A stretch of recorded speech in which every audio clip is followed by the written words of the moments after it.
Hi. Hola. Hi, hier ist Mr. Döse. This is Michael Bradley. Hey, I'm Memphis. Hey. Hola. Hello. I'm here with soccer.com. Soccer.com. Soccer.com. And I'm talking with my friends soccer.com. See you soon. Hey guys, Josh from SoccerReviewsForYou.com, bringing you a comparison video today between the Nike Mercurial Superfly 5 and the Nike Magista Obra 2. In today's video, we're going to be comparing both of these two shoes when it comes to the uppers, the mid-cut aspect, the sole plate, the stud pattern, the weight, as well as how they fit and feel on feet. So if you are trying to decide between either of these two models, the information in this video should help you out tremendously. So with that being said, let's get right into the comparison. To start things off, let's compare the uppers. Now both of these shoes have Flyknit uppers with flywire reinforcement systems. They both have dynamic fit collars, which gives them the mid-cut aspect. They're both one piece in terms of their enclosure. You don't have any overlapping materials, and they both play around with texturing, which is kind of the new thing with the next generation Obra and Superfly in comparison to the Superfly 4 and the Obra 1. Now with the Obra 2, what you're getting here is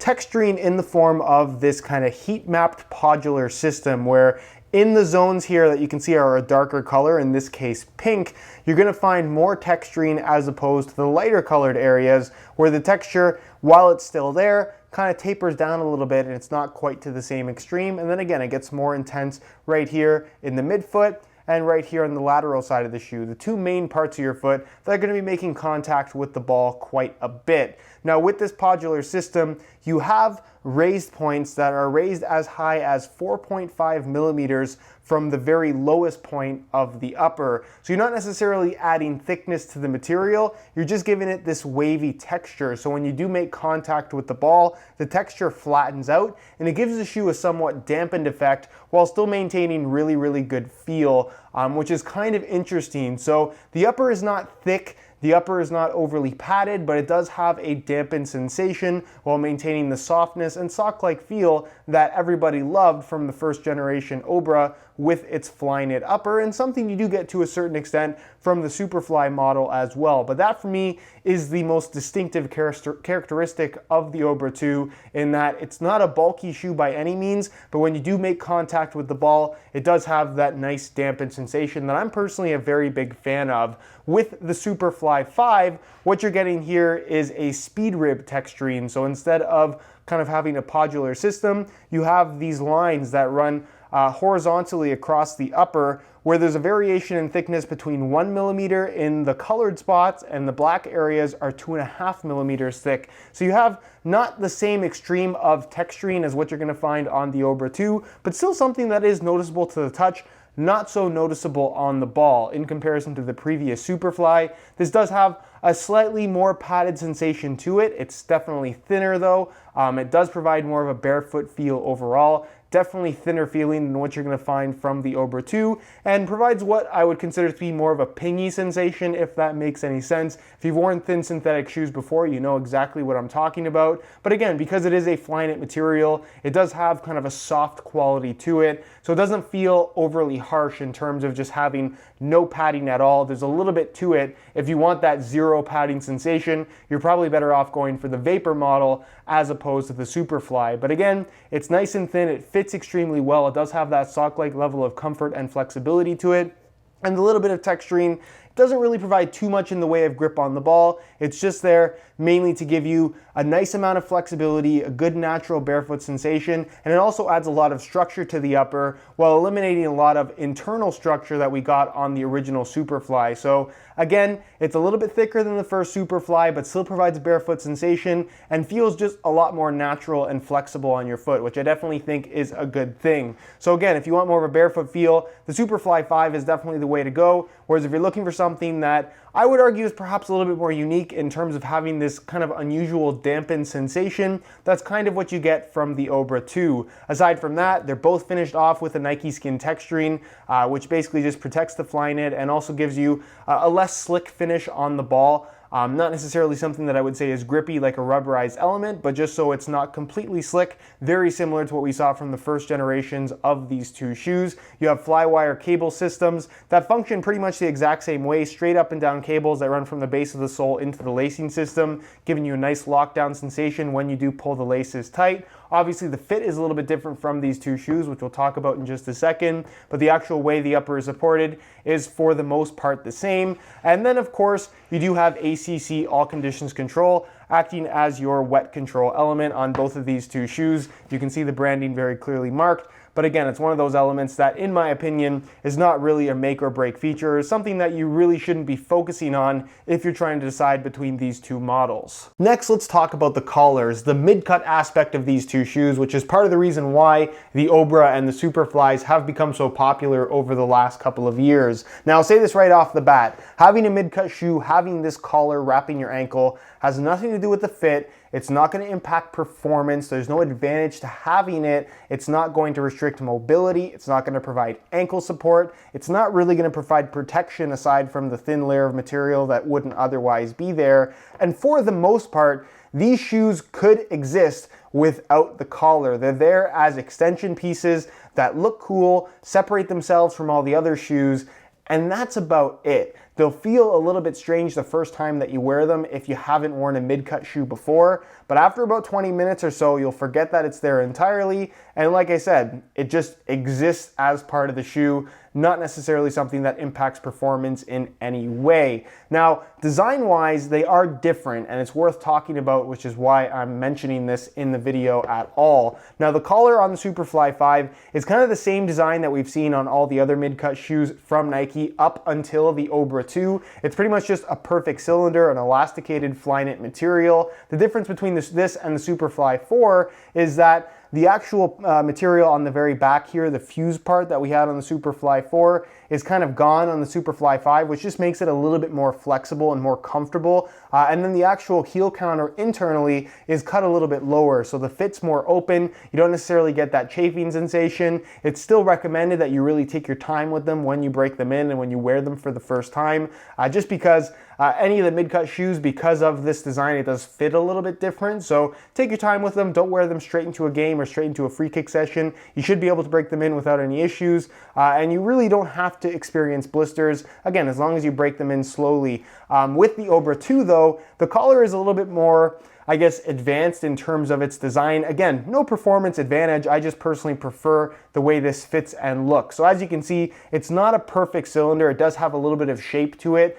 It's cut a little bit higher on the sides and then lower at the front and back, which is just kind of a more anatomically correct shape, if that makes any sense. And then as you can see, it kind of bulges out at both sides of the ankle, like the shape of an actual ankle. And depending on how this actually fits you, it may be looser, it may be a little bit bigger. It really depends on the shape and size of your ankle, but it really has nothing to do with the fit. It's just an extension piece at the end of the day. The one thing that is worth mentioning though in regard to the mid-cut aspect of the Obra 2 is the way it's cut in the heel area. Just like the Superfly 5, they did cut a little bit lower in comparison to the original Obra, and for whatever reason, it may have to do with the heel lining, it may have to do with the shape of the internal heel counter. This shoe fits very normal in the heel. It feels pretty much like a regular low-cut shoe, and I really didn't have any issues getting used to this at all. They felt really good to go out of the box, and the break-in process was pretty hassle-free in comparison to any other mid-cut model from Nike. So while I think the Superfly 5 is a major improvement over previous mid-cut models, just in terms of them not feeling super weird at first, it's easier to get used to. I really found that the Obra 2 and this collar design that they have implemented here feels perfectly normal from the get-go, and it's just a little bit easier to break in, if that makes any sense. But either way, they're both mid-cut shoes, which you may love or hate about either of these two models. The collars are there just to exist for the most part. No performance advantage, like I mentioned. But again, if I had a preference, it would be the Obra 2 in this particular category. When it comes to sole plates and stud patterns, there is a big difference between these two shoes. With the Obra 2, you're getting a more standard layout. It's the compressed nylon material that we got from the Obra 1, but a little bit more flexible this time around. Pretty standard as far as high-end shoes go and sole plates are concerned. And then of course the stud pattern, it is technically all new for the new Obra 2 generation, or the new generation of Magistas. It's pretty much the same layout that we got on the original ones, but they added this kind of bladed section in the forefoot. The concentration here is on rotational traction. That's what they really focused on when designing this particular stud pattern. So you can see the studs themselves, the majority of them are kind of like these half circle shaped studs. So it's a hybrid bladed conical stud, if you will. The traction experience really isn't that much different from what we got from the original Obra. A little bit lower to the ground, especially in comparison to the Superfly 5 here, and I guess the new Mercurial generation stud pattern in general. Not quite as aggressive, but still very good, very functional, super stable underfoot, easy to get used to, and a stud pattern that definitely will be sufficient for use on firm natural grass. Really no issues here. Most people won't complain. It's kind of a more general run-of-the-mill stud pattern in my opinion that just works. There's really nothing else to say about it. With the Superfly 5 and the new generation of Mercurial in general, part of what has made the Mercurial line so famous is the actual stud pattern, and I will say this is the best Mercurial stud pattern they've put out to date. It's the most aggressive stud pattern currently on the market, and when you partner that with the sole plate design, which is what they call the Nike plate, it really makes for a super unique experience in terms of just the underfoot sensation of this particular shoe. Now this sole plate, while it looks quite ordinary, not quite as fancy looking as the carbon fiber that we saw on previous Superfly generations, this is a special vacuum forming process that they use during the manufacturing that allows them to make the sole plate entirely from one single layer of material, as opposed to being made from multiple layers of the material. So this not only allows them to make the sole plate a little bit lighter than previous carbon fiber ones that we used to see on the Superflies, it also allows them to add dimension to the sole plate. So instead of being perfectly flat, like what you're going to find on the Obra 2 and pretty much all the other shoes on the market, this has more of an anatomically shaped bottom to it, and it's not as extreme as you might think it is. But basically, your foot sits inside of the sole plate. So if you imagine my hand sitting on this table, if I could sink my hand into the table a little bit, it would allow my hand to not move from side to side when I try to move it. So you kind of have the same concept here when you step into this shoe. You'll immediately notice that your foot is almost cupped into the sole plate itself. So this really does create a nice lockdown sensation. You feel very connected to the bottom of the shoe. A sense of stability is created because of this very good lockdown. And when you do make those quick changes of direction, your foot is not sliding on the base of the sole plate. So it increases the already responsive feel of this shoe quite a bit, and it just makes this, like I said, one of the more unique experiences you can get from a sole plate and stud pattern that you also get on the Vapor 11, so I will say that. But very good sole plate, probably the most innovative thing I've seen this year in terms of new technology on a pair of Zocker shoes. Really big fan of this aspect of the Superfly 5, and it's definitely my personal favorite feature of the shoe in general. And then again, the stud pattern,